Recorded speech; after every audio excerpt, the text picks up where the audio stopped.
ಶ್ರೀ ಗುರುಭ್ಯೋ ನಮಃ. ಹರಿಕಥಾಮೃತ ಸಾರ ಗುರುಗಳ ಕರುಣದಿಂದ ಪಣಿತು ಪೇಳುವೆ ಪರಮ ಭಗವದ್ ಭಕ್ತರಿದನಾದರದಿ ಕೇಳುವುದು.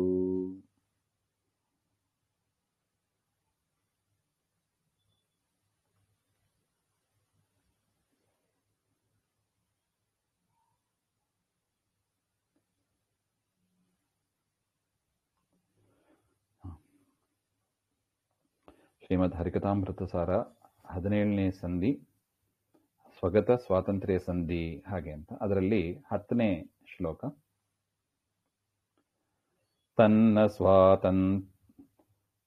ಸ್ವಾತಂತ್ರ್ಯ ಗುಣಗಳ ಹಿರಣ್ಯ ಗರ್ಭಾಧ್ಯರಿಗೆ ಕಲಿಮುಖ ದಾನವರ ಸಂತತಿಗೆ ಅವರಧಿಕಾರವನು ಸರಿಸಿ ಪುಣ್ಯ ಪಾಪಗಳೀವ ಬಹುಕಾರುಣ್ಯ ಸಾಗರ ಅಲ್ಪಶಕ್ತಿಗ ನುಣ್ಣಲರಿಯದೆ ಇರಲು ಉಣಗಳಿಸುವನು ಸರ್ವರಿಗೆ. ತನ್ನ ಸ್ವಾತಂತ್ರ್ಯ ಗುಣಗಳ ಹಿರಣ್ಯ ಗರ್ಭಾದ್ಯರಿಗೆ ಕಲಿಮುಖ ದಾನವರ ಸಂತತಿಗೆ ಅವರ ಅಧಿಕಾರವನ್ನು ಅನುಸರಿಸಿ ಪುಣ್ಯ ಪಾಪಗಳ ಈವ ಹಾಗೆ ಅಂತ. ಅಂದರೆ ತನ್ನ ಗುಣ ಪರಮ ಸ್ವತಂತ್ರ ಎನ್ನತಕ್ಕದ್ದು ದೇವರ ಗುಣ. ದೇವರ ಗುಣವನ್ನ ನಾವು ದೇವರಿಂದ ತೆಗಿಯಕ್ಕಾಗೋದಿಲ್ಲ.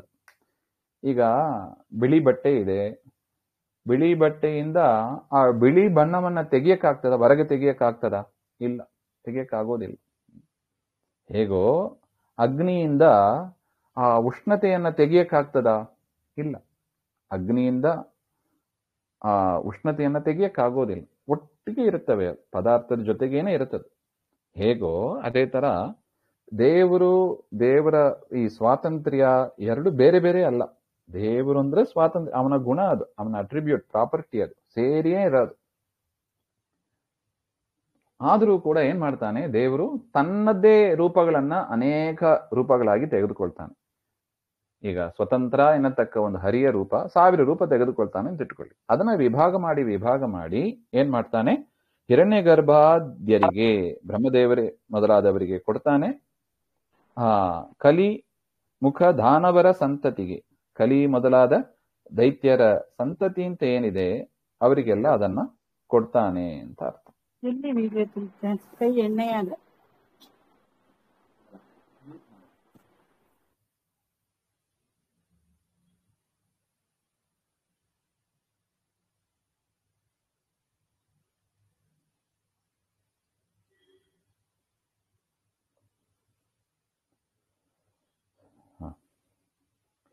ಕಲಿಮುಖ ದಾನವರ ಸಂತತಿಗೆ ಅವರ ಅಧಿಕಾರವನ್ನು ಅನುಸರಿಸಿ ದೇವತೆಗಳಿಗೂ ಕೊಡ್ತಾನೆ ತನ್ನ ರೂಪವನ್ನ, ಅಸುರರಿಗೂ ಕೂಡ ತನ್ನ ರೂಪವನ್ನು ಕೊಟ್ಟು ಪುಣ್ಯ ಪಾಪಗಳೀವ.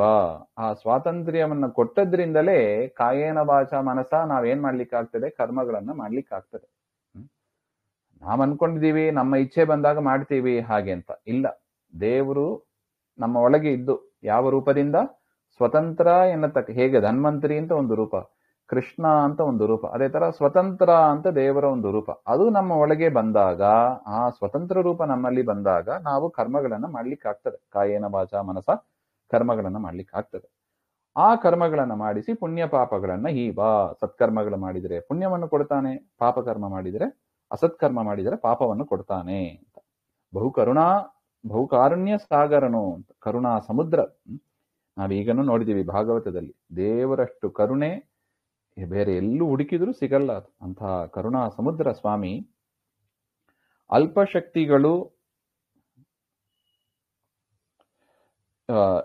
ಅಲ್ಪಶಕ್ತಿ ಇರತಕ್ಕ ಜೀವನಿಗೆ ಏನು ಮಾಡ್ಲಿಕ್ಕೂ ಸಾಮರ್ಥ್ಯ ಇಲ್ಲ. ಜೀವ ಅಂದ್ರೆ ಯಾರು? ಬ್ರಹ್ಮಾದಿ ದೇವತೆಗಳು. ಬ್ರಹ್ಮಾದಿ ಸಕಲ ದೇವತೆಗಳಿಗೂ ಕೂಡ ಏನು ಮಾಡುವ ಸಾಮರ್ಥ್ಯ ಇರೋದಿಲ್ಲ. ಪರಮಾತ್ಮನೇ ಈ ರೀತಿಯಾಗಿ ಪ್ರವೇಶ ಮಾಡಿ ಎಲ್ಲವನ್ನು ಅವರ ವತಿಯಿಂದ ಮಾಡ್ತಾನೆ. ಉಣ್ಣಲರಿಯದೇ ಇರಲು, ಆ ಕರ್ಮದ ಫಲವನ್ನ ಭೋಗ ಮಾಡುವ ಸಾಮರ್ಥ್ಯವೂ ಅವರಿಗೆ ಇಲ್ಲ. ಕೆಲವರು ಇರ್ತಾರೆ ನೋಡಿ, ತಟ್ಟೆ ಮುಂದೆ ಅನ್ನ ಇಟ್ಟರು ಕೂಡ ಕೈಯಿಂದ ತೆಗೆದು ಅನ್ನವನ್ನ ಬಾಯಿ ಒಳಗೆ ಇಟ್ಟುಕೊಳ್ಳಿಕ್ಕೆ ಆಗೋದಿಲ್ಲ, ಅಷ್ಟು ಅಂಗವೈಕಲ್ಯತೆ ಇರುತ್ತದೆ. ಬಾಯಲ್ಲಿ ಹಲ್ಲೆ ಇರೋದಿಲ್ಲ ಕೆಲವರಿಗೆ, ತಿನ್ನುವ ಅಗಿಯಕ್ಕೆ ಆಗೋದಿಲ್ಲ, ಕುಡಿಬೇಕು ಅವರಷ್ಟೇ. ಈ ರೀತಿಯಾಗಿ ಜೀವರಿಗೆ ಕೆಲವೊಮ್ಮೆ ನೋಡಿದ್ರೆ ಏನು ಮಾಡ್ಲಿಕ್ಕೆ ಆಗೋದಿಲ್ಲ, ಅಂತಹ ಪರಿಸ್ಥಿತಿಗೆ ತಂದು ಇಟ್ಟಿರ್ತಾನೆ. ಯಾಕೆ? ಅವರ ಪಾಪಕರ್ಮ ಹಾಗೆ ಇರುತ್ತದೆ. ಆ ರೀತಿಯಾಗಿ ಉಣ್ಣಲರಿಯದೇ ಇರಲು ಕರ್ಮದ ಫಲವನ್ನು ಕೂಡ ಅವರು ಭೋಗ ಮಾಡುವಂತೆ ಮಾಡಿ ಸರ್ವರಿಗೆ ಉಣಗಳಿಸಿದನು. ಅವರ ಪ್ರಾಣಿಗಳಿಗೆ ಆ ತಕ್ಕಂತೆ ಭೋಗವನ್ನ ಮಾಡುವಂತೆ ದೇವರೇ ಮಾಡಿಸೋದು. ಅದರಿಂದ ಕನಕದಾಸರು ಹೇಳ್ತಾರೆ ನೋಡಿ, ತನು ನಿನ್ನದು ಜೀವನ ನಿನ್ನದು ಅನುದಿನದಲ್ಲಿ ಬಾಹು ಸುಖ ದುಃಖ ನಿನ್ನದಯ್ಯ. ಹಾಗೆ ಅಂತ ಸುಖ ದುಃಖ ಎಲ್ಲವೂ ಕೂಡ ನೀನು ಕೊಟ್ಟದ್ದೇ, ನೀನೇ ಒಳಗಿದ್ದು ಮಾಡಿಸೋದು ಹಾಗೆ ಅಂತ. ಇನ್ನು ಸತ್ಯ ವಿಕ್ರಮ ಪುಣ್ಯ ಪಾಪ ಸಮಸ್ತರಿಗೆ ಕೊಡಲೋ ಸುಖದಿ 40 ಭಾಗವ ಮಾಡಿ ಲೇಷಾಂಶವನು ಜನಕೀವ. ಅತ್ಯಲುಪ ಪರಮಣುವಿಗೆ ಸಾಮರ್ಥ್ಯವನು ತಾ ಕೊಟ್ಟು ಸ್ಥೂಲ ಪದಾರ್ಥಗಳ ಉಂಡುಣಿಪ ಸರ್ವಜೀವರಿಗೆ. ಸತ್ಯವಿಕ್ರಮ ಅಂದ್ರೆ ತ್ರಿವಿಕ್ರಮ ಅಂತ, ಹೆಚ್ಚಿನ ಪರಾಕ್ರಮ ಉಳ್ಳವನಾದ ಆ ಪರಮಾತ್ಮ ಶ್ರೀಹರಿ ಸಮಸ್ತರಿಗೆ ಪುಣ್ಯ ಪಾಪ ಕೊಡಲೋ ಸುಖ. ಎಲ್ಲಾ ಪ್ರಾಣಿಗಳಿಗೂ ಕೂಡ ಸುಖ ದುಃಖಗಳನ್ನು ಕೊಡಬೇಕು, ಪುಣ್ಯ ಪಾಪಗಳನ್ನು ಕೊಡಬೇಕು ಎನ್ನುವುದಕ್ಕಾಗಿ 40 ಭಾಗವ ಮಾಡಿ, ತಮ್ಮ ಸ್ವಾತಂತ್ರ್ಯವನ್ನ 40 ಭಾಗ ಅದನ್ನ ವಿಭಾಗ ಮಾಡಿ ಲೇಷಾಂಶವನ್ನು 1 ಭಾಗವನ್ನ ಜೀವರಿಗೆ, ಹಿಂದೆ ಹೇಳಿದ್ರು ಅದನ್ನೆಲ್ಲ, 1 ಭಾಗವನ್ನ ಜೀವನಿಗೆ ಕೊಡ್ತಾನೆ. ಅತ್ಯಲ್ಪ ಪರಮಾಣುವಿಗೆ ಸಾಮರ್ಥ್ಯವನ್ನು ತಾಕೊಟ್ಟು. ಪರಮಾಣು ಸ್ವರೂಪನಾದ ಜೀವರ ಸೈಜ್ ಎಷ್ಟಿರುತ್ತದೆ? ಪರಮಾಣು, ಒಂದು ಆಟಮ್ ಅಂತ ಹೇಳ್ತೀವಿ ನೋಡಿ, ಅಷ್ಟೇ ಜೀವರ ಸೈಜ್ ಇರೋದು. ಜೀವ ಯದ್ಯಪಿ ಆನೆಯಲ್ಲಿ ಒಂದು ಜೀವ ಇದೆ, ಆನೆಯಲ್ಲಿ ಇರುವ ಜೀವನು ಕೂಡ ಏನು ಅಣುವೆ, ಅವನು ಕೂಡ ಆಟಮ್ ಅಷ್ಟೇ, ಸಣ್ಣದಾಗಿ ಕಣ್ಣಿಗೆ ಕಾಣಿಸೋದೇ ಇಲ್ಲ, ಆ ರೀತಿಯಾಗಿ ಇರ್ತಾರೆ ಹಾಗೆ ಅಂತ. ಅತ್ಯಲ್ಪ ಪರಮಾಣುವಿಗೆ ಸಾಮರ್ಥ್ಯವನ್ನು ತಾಕೊಟ್ಟು ಮಾಡುವ ಕೆಲಸ ನೋಡಿ. ಒಂದು ಆನೆ ಒಳಗಿರುವ ಜೀವ ಇಷ್ಟೇ ಇದೆ, ಮಾಡುವುದು ದೊಡ್ಡ ಬೃಹದಾಕಾರವಾದ ಮರವನ್ನೇ ಎತ್ಕೊಂಡು ಹೋಗ್ತದೆ. ಅದೇಂಗ ಸಾಧ್ಯ? ಹಾಗೆಂದ್ರೆ ಒಳಗಿದ್ದು ಪರಮಾತ್ಮ ಸ್ವತಂತ್ರ ರೂಪದಲ್ಲಿ ಇದ್ದು ಆ ಕೆಲಸವನ್ನ ಮಾಡಿ ಬಲವನ್ನು ಕೊಟ್ಟು ಸುಖ ದುಃಖವನ್ನ ಕೊಡ್ತಾನೆ ಹಾಗೆ ಅಂತ. ಸಾಮರ್ಥ್ಯವನ್ನು ತಾಕೊಟ್ಟು, ಅದರಿಂದ ಒಂದೊಂದು ಜೀವರಲ್ಲಿ ಏನೋ ಒಂದು ಸಾಮರ್ಥ್ಯ, ಒಂದು ಕೆಪಾಸಿಟಿ, ಒಂದು ಕೇಪಬಿಲಿಟಿ ಇದ್ದೇ ಇರ್ತದೆ. ಪ್ರತಿಯೊಂದು ಜೀವರಿಗೂ ನೋಡುವ, ಕೇಳುವ, ಚಿಂತನೆ ಮಾಡುವ ಏನೋ ಒಂದು ಸಾಮರ್ಥ್ಯ ದೇವರು ಇಟ್ಟಿರ್ತಾನೆ. ಯಾವ ಜೀವರಾಶಿಗಳು ದಡ್ಡರಲ್ಲ. ಯಾಕೆ? ಎಲ್ಲರಲ್ಲೂ ಕೂಡ ಪರಮಾತ್ಮ ಸ್ವತಂತ್ರ ರೂಪದಿಂದ ಇದ್ದು ಏನೋ ಒಂದು ಸಾಮರ್ಥ್ಯವನ್ನು ಅವರಿಗೆ ಕೊಟ್ಟಿರ್ತಾನೆ. ನಾವು ನಿರೀಕ್ಷೆ ಮಾಡಿದ ಸಾಮರ್ಥ್ಯ ಉದಾಹರಣೆಗೆ ಮಕ್ಕಳಲ್ಲಿ ಇಲ್ಲದೆ ಇರಬಹುದು, ಆದರೆ ಅವರಿಗೇ ಆದ ಒಂದು ಸಾಮರ್ಥ್ಯ ಇದ್ದೇ ಇದೆ. ಯಾಕೆ? ಸ್ವತಂತ್ರ ನಾಮಕನಾಗಿ ಪರಮಾತ್ಮ ಅವರಲ್ಲಿ ಸನ್ನಿಹಿತನಾಗಿಯೇ ಇದ್ದಾನೆ ಹಾಗೆ ಅಂತ. ಸಾಮರ್ಥ್ಯವನ್ನು ತಾಕೊಟ್ಟು ಸ್ಥೂಲ ಪದಾರ್ಥಗಳ ಭೋಗವನ್ನ ತಾನು ಭೋಗ ಮಾಡಿ ಸರ್ವದಾ ಸರ್ವಜೀವರಿಗೆ ಉಣಿಪ, ಎಲ್ಲ ಜೀವರಿಗೂ ಕೂಡ ಭೋಗ ಆಗುವಂತೆ ಮಾಡ್ತಾನೆ ಅಂತ ಅರ್ಥ.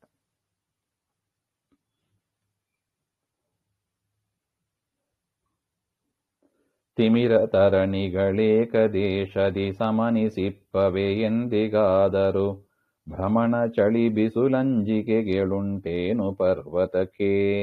ಅಮಿತ ಜೀವರೊಳಿದ್ದು ಲಕುಮಿ ರಮಣ ವ್ಯಾಪಾರಗಳ ಮಾಡುವ ಕಮಲಪತ್ರ ಸರೋವರಗಳೊಳಗಿಪ್ಪ ತೆರೆನಂತೆ.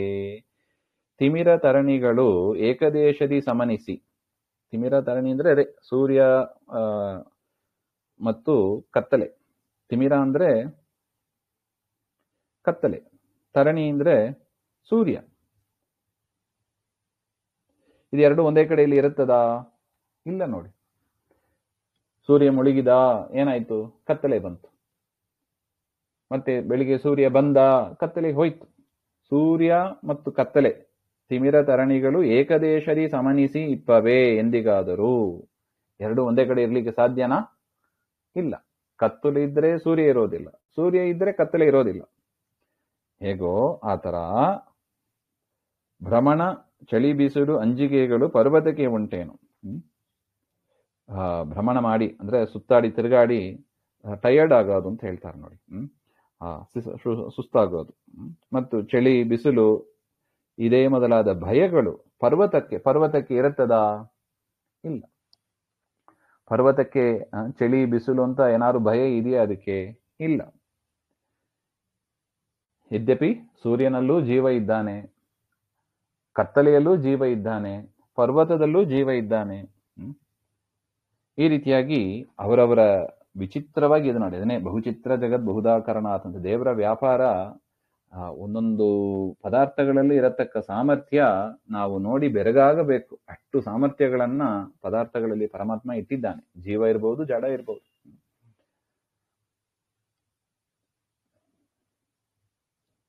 ಅಮಿತ ಜೀವರೊಳು ಕಮಲಪತ್ರ ಸರೋವರಗಳೊಳು 22 ಇದ್ದು ಲಕ್ಷ್ಮೀರಮಣ ವ್ಯಾಪಾರಗಳ ಮಾಳ್ಪ. ಇದೇ ರೀತಿಯಾಗಿ ಹೇಗೆ ಸೂರ್ಯ ಕತ್ತಲೆ ಒಂದೇ ಇರೋದಿಲ್ಲ, ಪರ್ವತಗಳಿಗೆ ಚಳಿ ಬಿಸಿಲಲ್ಲಿ ಇದ್ದರೂ ಕೂಡ ಅದರ ಯಾವ ಬಾಧೆಯೂ ಪರ್ವತಕ್ಕೆ ಆಗೋದಿಲ್ಲ. ಮತ್ತೆ ತಾವರೆ ಎಲೆ ಅದು ಸರೋವರದಲ್ಲಿ ಇರುತ್ತದೆ. ತಾವರ ಪುಷ್ಪ, ಕಮಲ ಪುಷ್ಪ, ಅದರ ಎಲೆ ಅಲ್ಲಿ ಎಷ್ಟೇ ನೀರು ಹಾಕಿದ್ರು ಕೂಡ ನೋಡಿ, ಅಲ್ಲಿ ನೀರು ಅಂಟುಕೊಳ್ಳೋದೇ ಇಲ್ಲ ಆ ಎಲೆಯಲ್ಲಿ.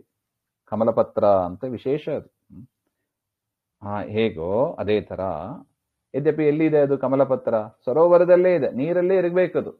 ನೀರನ್ನು ಬಿಟ್ಟು ತೆಗೆದ್ರೆ ಬಾಡಿ ಹೋಗ್ತದೆ ಅದು, ಆದರೂ ಅಂಟುಕೊಳ್ಳೋದೇ ಇಲ್ಲ.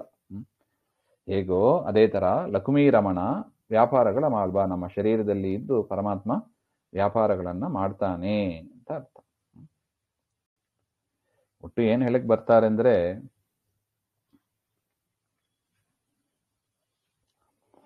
ಪ್ರಾಣಿಗಳಿಗೆ ದುಃಖ ಬರ್ಬೋದು, ಜೀವರಾಶಿಯಲ್ಲಿ ದೇವರಿದ್ದಾನೆ, ಜೀವರಿಗೆ ದುಃಖ ಬರ್ಬೋದು, ಆದರೆ ದೇವರಿಗೆ ದುಃಖಾದಿಗಳು ಇರೋದಿಲ್ಲ ಹಾಗೆ ಅಂತ.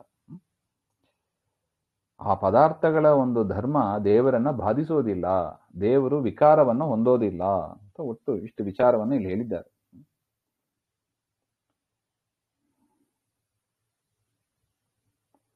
ಮುಂದಿನದು ಮತ್ತೆ ನೋಡೋಣ. ಶ್ರೀಮಧ್ವಾಂತರ್ಗತ ಶ್ರೀಕೃಷ್ಣ ಅರ್ಪಣಮಸ್ತು. ಶ್ರೀ ಹರೇ ನಮಃ.